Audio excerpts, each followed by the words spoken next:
E te maunun ai, a whara maina te man o te nuna. A whatara maina te a ai o te maumea teito.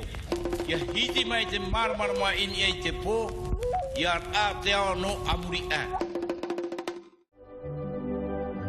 Originaires des îles de la Société, nous étions des instruments à vent très répandus à notre époque. Tombés aux oubliettes pendant des décennies, nous avons été remis au goût du jour avec succès vers la fin des années 80 par les groupes de danse. Façonnés dans du bambou, l'une de nos extrémités est ouverte alors que l'autre est fermée par l'entrenœud naturel du bambou.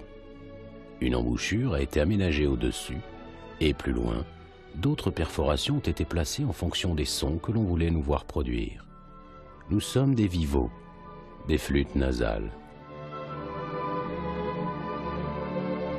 En effet, l'embouchure de la flûte était placée non pas sur les lèvres, mais sous une narine par laquelle le joueur soufflait afin de produire des sons. L'autre narine était bouchée avec le pouce. Les variations de son étaient fonction de la position des doigts sur les autres trous. Si parfois des ligatures en bourre de coco ou en cheveux humains étaient posées pour empêcher le bambou de fendre, les flûtes des îles de la Société n'étaient généralement pas décorées, contrairement à celles des îles Marquises, souvent recouvertes de motifs pyrogravés.